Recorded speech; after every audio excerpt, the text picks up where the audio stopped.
Hello students, आज हम discuss करेंगे sp2 हाइब्रिडाइजेशन। इससे पहले हम sp3 हाइब्रिडाइजेशन को डिस्कस कर चुके हैं।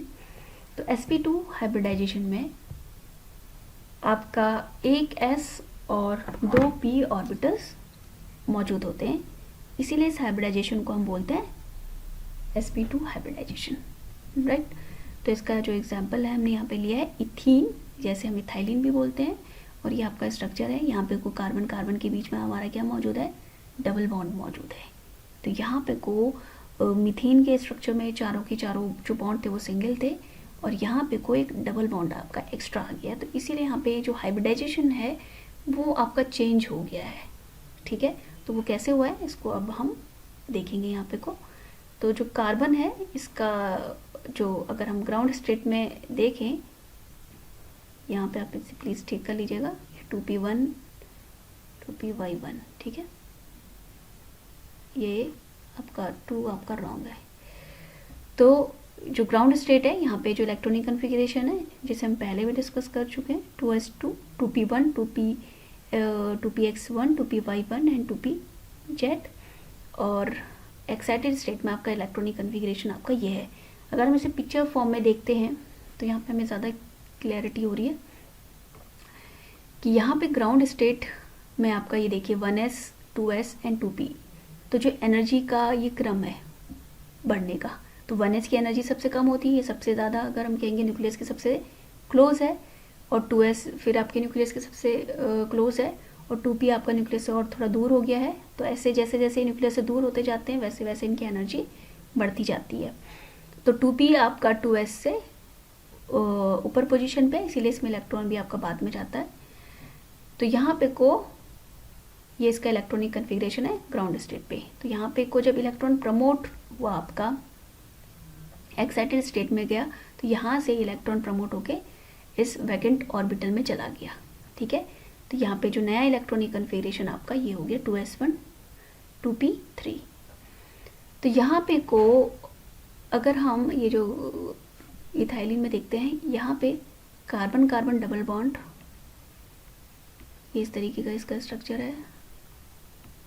तो यहाँ पे मैं एक कार्बन की बात करूँगी, ठीक है।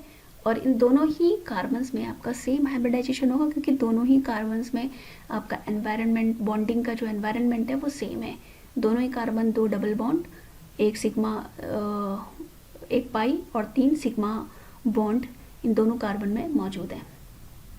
तो यहाँ पे अगर मैं इस कार्बन की बात करूँ तो यहाँ पे को कितने सिग्मा है आपके, 3 सिग्मा बॉन्ड है और एक आपका पाई बॉन्ड है, ठीक है। तो जैसे हम पहले भी डिस्कस कर चुके हैं, जो हाइब्रिड ऑर्बिटल्स होते हैं वो केवल सिग्मा बॉन्ड बनाते हैं, हेड टू हेड कॉलिजन करते हैं बिकॉज ऑफ दिस सिमेट्री, तो वो पाई बॉन्ड नहीं बनाते हैं। तो यहाँ पे को हमें केवल कितने हाइब्रिड ऑर्बिटल की ज़रूरत है, 3 हाइब्रिड ऑर्बिटल्स की ज़रूरत है। तो यहाँ से हम एक चीज़ एक और डिफाइन कर सकते हैं हाइब्रिडाइजेशन निकालने के लिए, कि जितने नंबर ऑफ बॉन्ड्स होते हैं उतने ही हम अनपेयर्ड इलेक्ट्रॉन्स इसमें आप डेवलप करेंगे, उतने ही इलेक्ट्रॉन्स का प्रमोशन करेंगे जितने हमें नंबर ऑफ बॉन्ड्स के अकॉर्डिंग हमें मिल जाए। जैसे कि इस कार्बन में टोटल कितने 4 बॉन्ड है, तो हमें 4 अनपेयर्ड इलेक्ट्रॉन्स की ज़रूरत है बॉन्डिंग के लिए, चाहे वो सिग्मा बॉन्ड हो चाहे पाई बॉन्ड हो।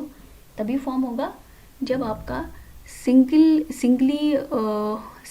Field electron containing orbitals overlap with other atomic orbitals, ठीक है। तो दोनों ही एटॉमिक ऑर्बिटल्स जो कि ओवरलैप करते हैं वो दोनों में आपका एक एक इलेक्ट्रॉन मौजूद होना चाहिए, तभी आपकी ओवरलैपिंग होगी। तो यहाँ पे इसीलिए हमने एक इलेक्ट्रॉन को प्रमोट किया तो 4 हमें अनपेयर्ड इलेक्ट्रॉन मिल गए। अब हम फर्दर हाइब्रिड ऑर्बिटल्स के लिए हम देखेंगे कि हमें कितने हाइब्रिड ऑर्बिटल्स की ज़रूरत है। हमें केवल 3 हाइब्रिड ऑर्बिटल्स की ज़रूरत है, क्योंकि यहाँ पे को केवल 3 सिग्मा बॉन्ड मौजूद हैं। तो 3 सिग्मा बॉन्ड के लिए हमने एक s और 2 p ऑर्बिटल्स के बीच में आपका हाइब्रिडाइजेशन करा लिया। तो यहाँ पे इसीलिए इसका हाइब्रिडाइजेशन क्या हो गया, sp2, ठीक है। अगर हम इसको भी हाइब्रिडाइजेशन इस ऑर्बिटल का भी कराते तो sp3 हो जाता, हमारे पास 4 sp3 होते तो हमारे पास ये पाई बॉन्ड फॉर्मेशन नहीं होती, तो पाई बॉन्ड फॉर्मेशन के लिए इस ऑर्बिटल को छोड़ दिया गया है। तो यहाँ पे को 3 नए sp2 हाइब्रिड ऑर्बिटल्स बन गए हैं जो कि आपका सिग्मा बॉन्ड बनाएंगे।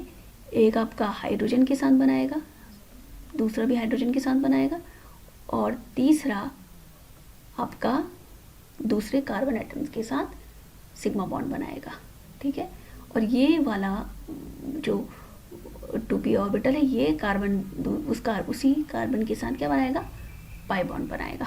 तो इस स्ट्रक्चर को भी हम देखते हैं। तो यहाँ पे को आपके जो 3 sp2 ऑर्बिटल्स फॉर्म हो रही हैं ये आपके डायरेक्टेड होते हैं towards the corner of a regular triangle. ठीक है, तो एक ट्राइंगल ये जैसे इसका स्ट्रक्चर इस तरीके का होता है, तो यहाँ इस तरीके से इस पॉइंट के कॉर्नर्स की ओर क्या होता है, ट्राइंगल के कॉर्नर्स की ओर डायरेक्टेड होते हैं, और इनके बीच का जो एंगल होता है वो आपका क्या होता है 120 डिग्री। तो इसलिए इसका जो स्ट्रक्चर होता है वो ट्राइंगल प्लेनर होता है। ठीक है, तो प्लेनर ऐसे स्ट्रक्चर्स को हम क्या बोलते हैं, प्लेनर स्ट्रक्चर बोलते हैं। और जो p ऑर्बिटल जो हाइब्रिडाइज्ड नहीं होता है वो इन sp2 हाइब्रिड ऑर्बिटल्स के परपेंडिकुलर होता है। इस पिक्चर में हमें ज़्यादा क्लियर होगा। तो ये हमारे 3 sp2 हाइब्रिड ऑर्बिटल्स हैं जो कि एक ट्रायंगल के कॉर्नर्स 3 कॉर्नर्स की ओर क्या डायरेक्टेड है। ठीक है, इस तरीके से। तो ऐसे इसको sp2 हाइब्रिड ऑर्बिटल्स का हम कह सकते हैं, इसका कैसा शेप है आपका, इनका प्लेनर शेप है इस कार्बन एटम में। और ये जो p ऑर्बिटल है जो कि हाइब्रिड नहीं हुआ है, तो ये इस ट्रायंगल इस प्लेनर के परपेंडिकुलर है। तो ये इसके साथ कितना बना रहा है, 90 डिग्री का एंगल बना रहा है। ठीक है, तो इस तरीके से इसकी पोजीशन है, यहाँ पे आपको आई होप समझ में आ रहा होगा। और ये इसके जस्ट परपेंडिकुलर है। एक लोब इसकी इस प्लेनर के अबव दिस प्लेन है और एक जो ये लोब है ये बिलो दिस प्लेन है। तो ये आपका 90 डिग्री का एंगल बना रहा है। तो ये p ऑर्बिटल इसका ये यहाँ पे क्या बनाएगा, आपका दूसरे कार्बन एटम्स के साथ क्या बना सकता है, तो पाई बॉन्ड बना सकता है। तो इसी तरीके से आपका जो दूसरा कार्बन एटम है उसका शेप भी क्या होगा, आपका इसी तरीके का होगा। और इन ये तीन sp2 ऑर्बिटल्स 2 हाइड्रोजन एटम और एक कार्बन एटम के साथ सिग्मा बॉन्ड बनाएंगे, और ये कार्बन एटम के इसी तरीके के p ऑर्बिटल के साथ पाई बॉन्ड बनाएगा। ठीक है, तो यहाँ पे को ये बॉन्डिंग हो गई है। तो यहाँ पे को ये आपका p ऑर्बिटल की बॉन्डिंग हुई है, पाई बॉन्ड बना है। और यहाँ पे इस कार्बन ने इस हाइड्रोजन के साथ सिग्मा बॉन्ड बनाया है। फर्दर यहाँ पे एक सिग्मा बॉन्ड बना है और एक इन 2 कार्बन के बीच में सिग्मा बॉन्ड बना है। और ये कार्बन इस हाइड्रोजन के साथ इसने सिग्मा बॉन्ड बनाया है, और इस कार्बन के इस sp2 हाइब्रिड ऑर्बिटल ने इस हाइड्रोजन के साथ हाइड्रोजन के 1s ऑर्बिटल के साथ सिग्मा बॉन्ड फॉर्मेशन की है।